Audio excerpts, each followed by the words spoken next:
last week, we found out that obey can be a positive concept and a positive idea, and it can even be an encouraging word if we are willing to look at this word in a radically different sort of way. And the radically different way that we talked about last week, or that we suggested, is that we look at obedience from the perspective that by obeying God, we actually begin to look more like him.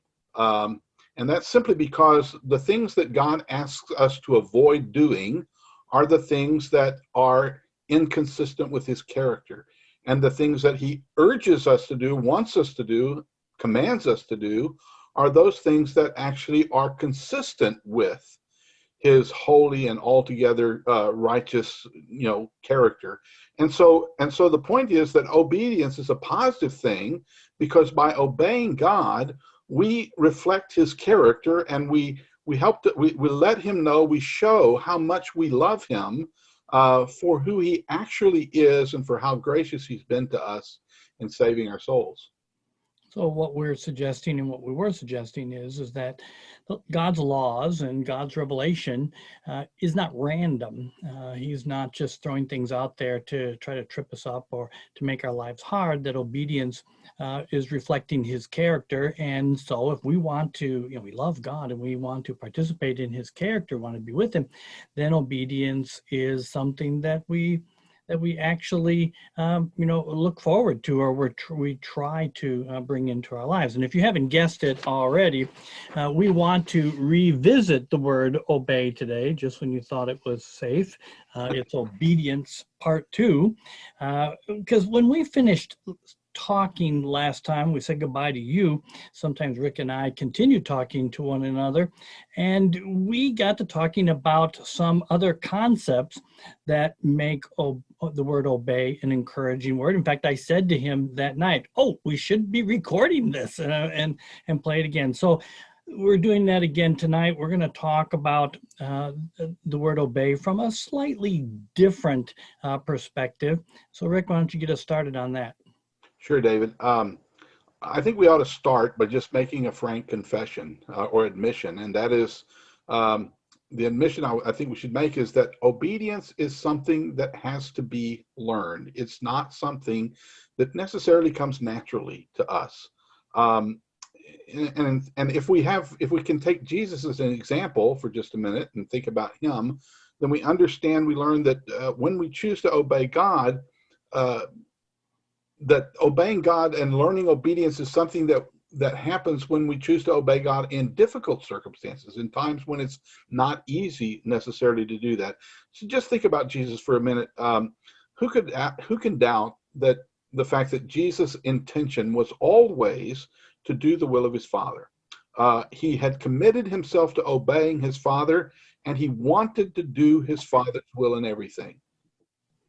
And that it's easy to think of quite a few scriptures where that comes out. Yeah. I remember when he was at Sychar, after he visited with the Samaritan woman, he told his disciples in John chapter 4 and verse 34, "My food is to do the will of him who sent me, and to finish his work." What sustained, what fed, what he lived on, this food was to do his Father's will, to finish the work that his Father had given him.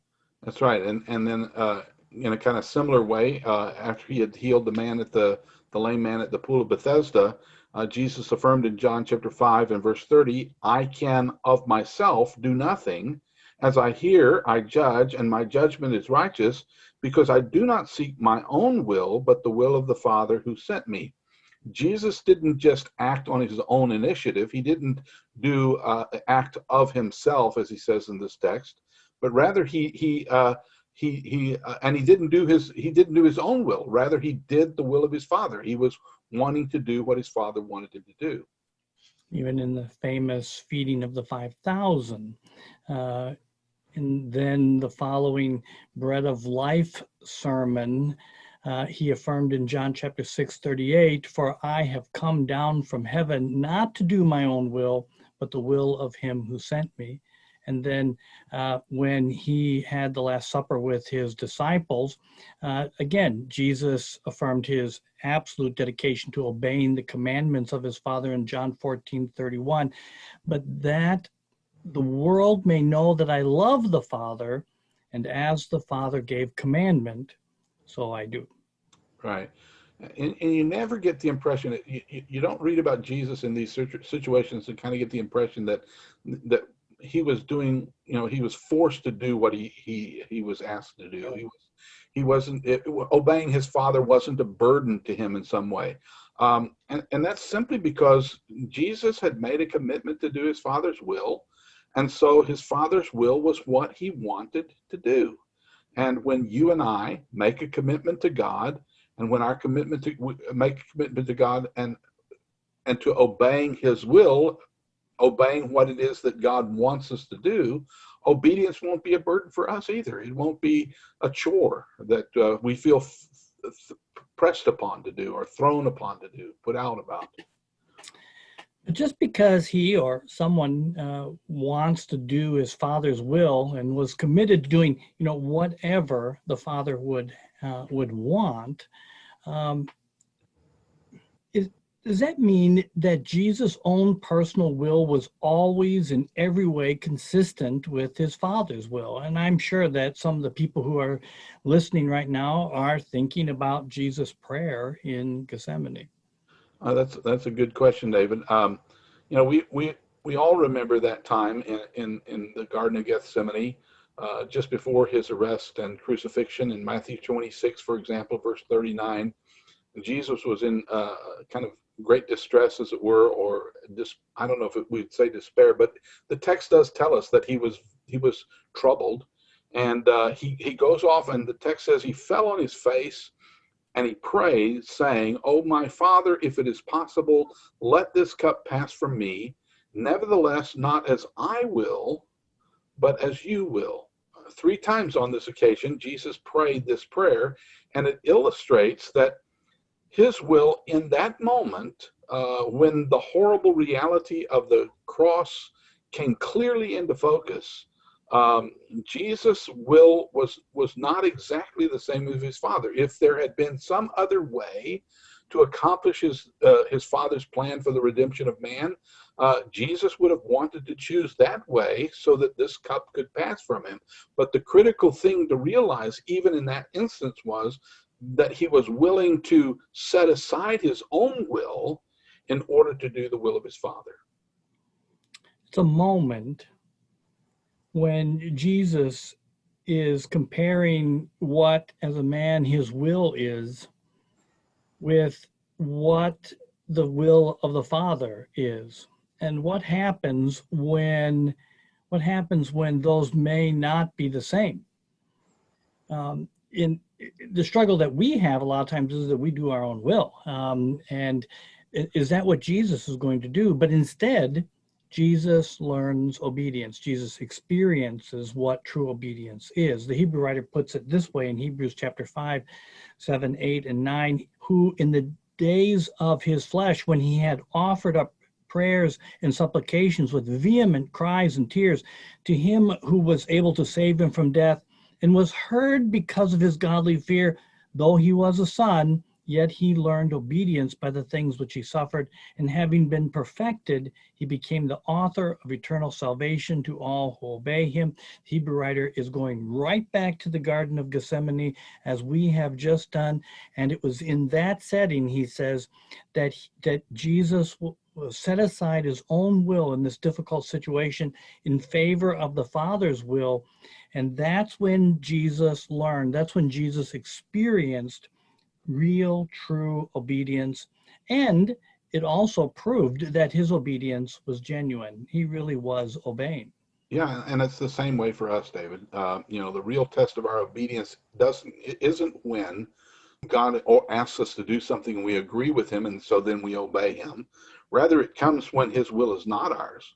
When there is something about what he's asked us to do that a part of us just doesn't want to do, and yet we do it anyway. We go ahead and obey anyway. That's when we learn what real obedience is all about, and that's when we prove that we really do want to do what God wants us to do, when we set aside our will for his. And let me make something really clear, and that is that what we're talking about, we know, isn't easy. Often it's not easy, but we surrender our will to him because of who God is, because of what God has done and is doing for us, because we've already decided, we've already made up our mind when we became Christians that from now on, I am going to and I want to obey God no matter what, even if I don't know what that no matter what is yet. Okay. And that's how it was for Jesus. Jesus had this heart to obey. And once he perceived the Father's will, then he made it his will. And that's how it has to be for us, too. Exactly. The only reason Jesus was able to obey his Father when it was so hard was because he'd already determined that his food, what was going to sustain him really, was to do the will of his Father, the one who sent him, and to finish the work that his Father had done, that passage we referenced just a moment ago in John chapter 4 and verse 34.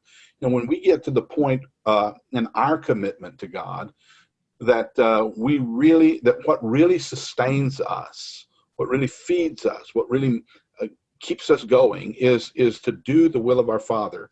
When we get to the point that we want to do our Father's will no matter what, that's when obedience will no longer be a burden, but a blessing.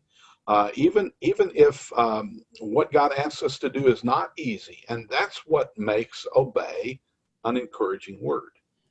And there's another thing that you and I talked about when we were done last week, that we regretted that we ran out of time and didn't really have time to talk about.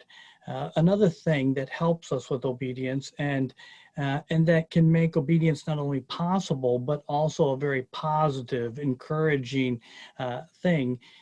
And that is that we need to see the connection between obeying God, trusting God, obeying God and having faith and confidence in him that his way is best, his ideas are better than ours, and in the end, it's going to turn out, even if it requires suffering and sacrifice on our part, in the end, it's going to turn out for our good.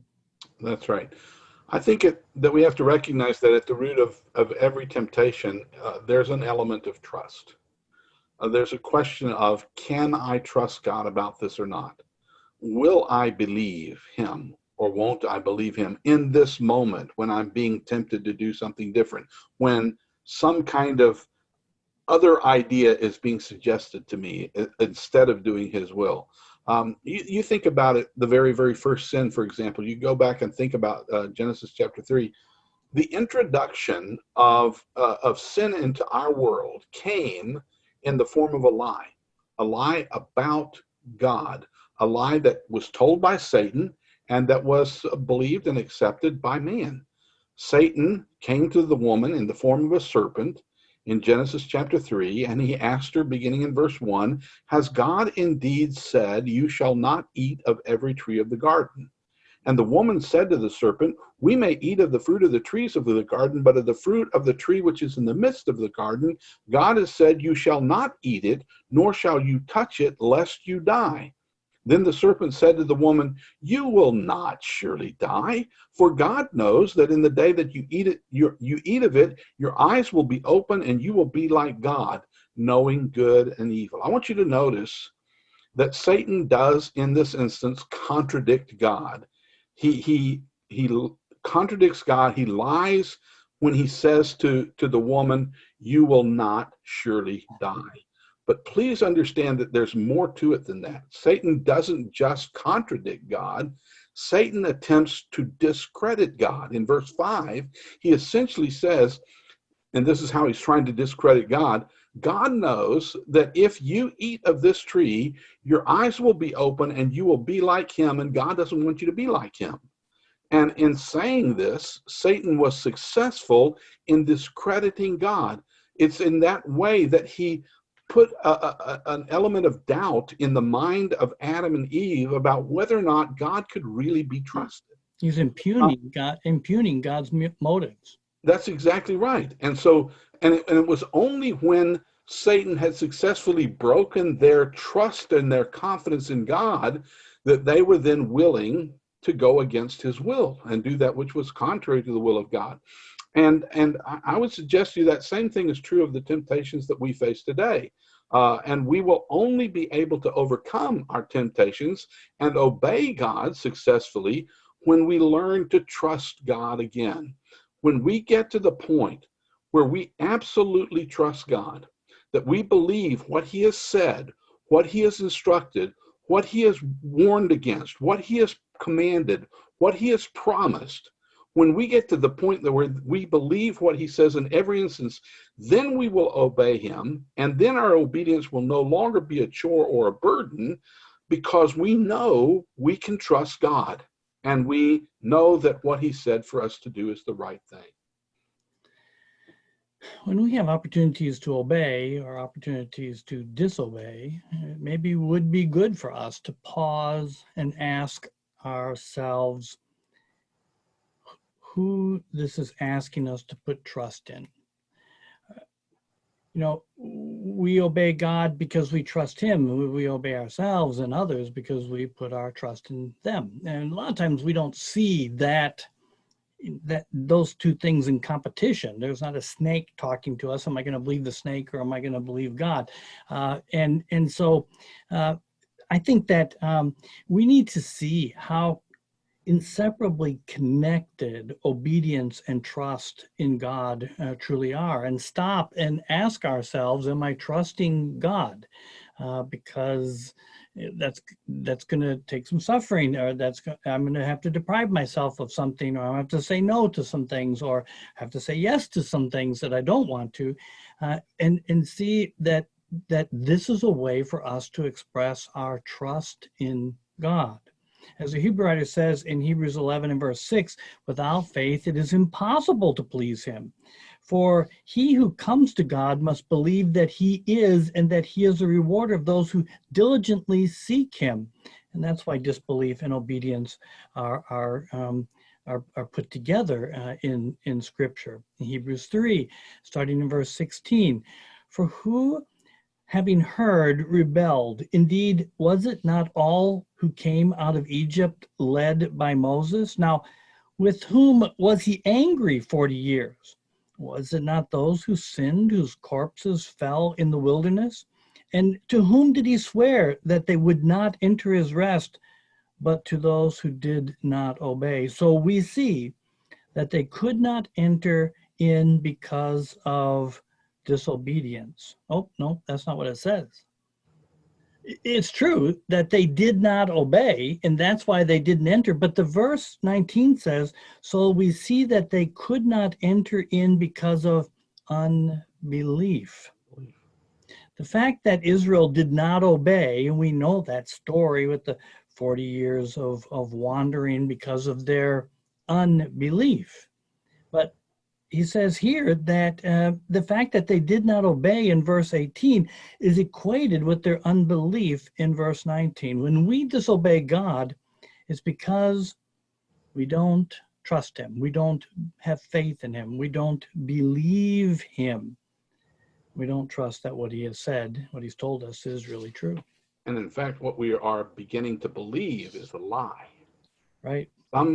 This temptation is telling us that God can't be trusted, and of course the opposite though is true. That when we get to the point where we really trust God, where we are open to the idea that if I'm being tempted to do something different than what God has said, that somebody's lying to me, something is lying to me. There's a lie here that's trying to seduce me away from God.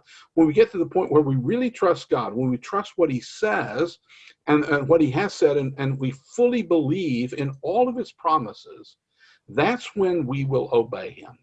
And that's when we'll not get sucked in by the lies that temptation puts in front of us.